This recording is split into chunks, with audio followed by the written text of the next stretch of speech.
espace. Des marques pour le water bar.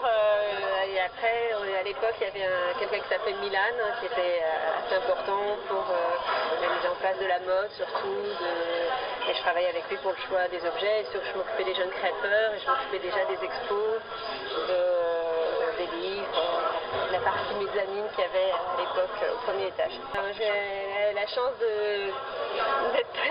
d'avoir commencé très jeune et du coup d'apprendre un petit peu tous les jours. J'avais juste fait des études d'histoire de l'art et à travailler un peu pour le magazine Purple. Et comment ça t'est venu toi? Comment tu touches ce goût pour la sculpture? C'est venu très naturellement. Au départ c'était au rez-de-chaussée et il y avait une table avec les baskets et c'était presque la paire de Nike, la paire de Reebok Fury à l'époque. C'était comme des objets de design, c'était au même niveau que des téléphones, des montres, des vases, des lampes et on les considérait des t-shirts, dès le départ c'était important d'avoir cette je vais dire culture, mais à l'époque c'était pas culture comme c'est aujourd'hui. Je me souviens qu'à l'époque c'était plus que Nike, c'était la Fury. C'était la Fury, c'est un lieu de rencontre, c'est un lieu de vie. Et c'est la même définition qu'il y a 10 ans, de pouvoir aussi bien venir pour prendre un verre, pour voir une expo. On a toujours la même curiosité, la même envie de surprendre. Non, on a toujours les mêmes exigences.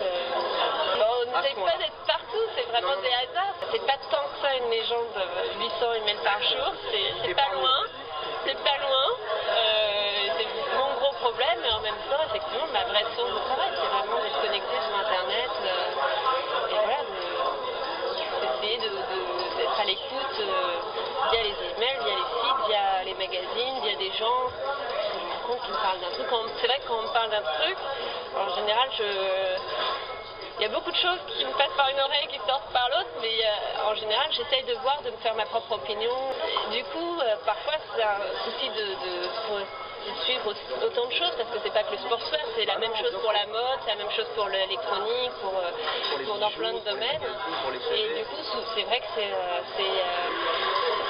pas superficiel, mais du coup, je suis obligée de rester. Je peux pas, même si c'est un domaine qui va plus enfin, c'est la même curiosité pour tout. Du coup, parfois, j'aimerais aller plus, apprendre encore plus sur certaines choses, et ça, parfois, je m'en doute. Je pense que je m'ennuierais si j'étais dans un seul domaine. Je pense que c'est génial de pouvoir passer une journée et alterner, et voyager et alterner aussi bien.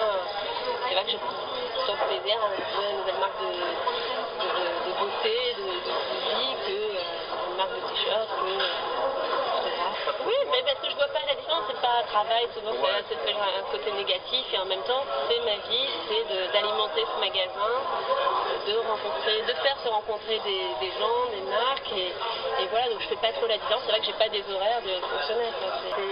Des marques comme Suprême et Souci, c'était déjà c'était presque les seules qui existaient, quoi. C'était vraiment et elles ont réussi à survivre à la multiplication de toutes ces jeunes marques grâce à toujours des choix plus pointus, d'aller là où on ne les attend pas par rapport à des collaborations, et j'admire énormément qu'ils aient su rester les forces dominantes qu'elles étaient il y a 10 ans et toujours aujourd'hui, et qu'elles aient laissé l'espace pour plein de jeunes marques s'exprimer, mais elles ont réussi.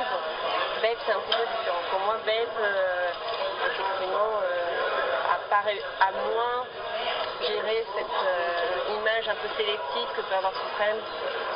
C'est génial de voir qu'effectivement, quand on a ouvert, c'était Paris dormait complètement, tout se passait à Londres, même plus qu'à New York, c'était vraiment le creux de la vague.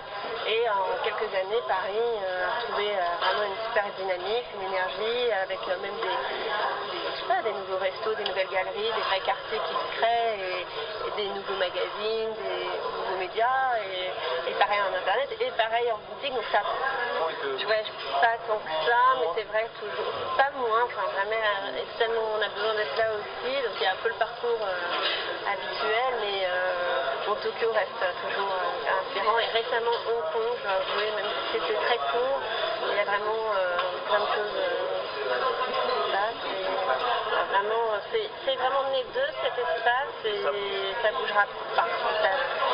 C'est vrai qu'à l'étranger, on dit toujours c'est pour Paris, et que c'est même pour Paris, on va dire c'est pas lié à ce premier arrondissement, mais c'est vrai que c'est tellement central et ça aurait pu être. Hein. C'est vrai qu'on a même certaines marques qui nous ont demandé si on pouvait pas ouvrir avec eux des franchises, etc. Et on est une toute petite équipe, hein. Et maman, moi et deux personnes il y a une personne qui s'occupe des achats de la musique, une pour l'électronique, c'est vraiment des domaines où il faut être à 100%. Après, quelqu'un qui gère un peu ce côté display, vitrine, et je travaille avec lui, et voilà, on fait la presse, et les en plus, ça vient du business, et presque là, parfois, je pense que notre but, c'est même pas de faire. Enfin, évidemment, c'est un magasin, donc on a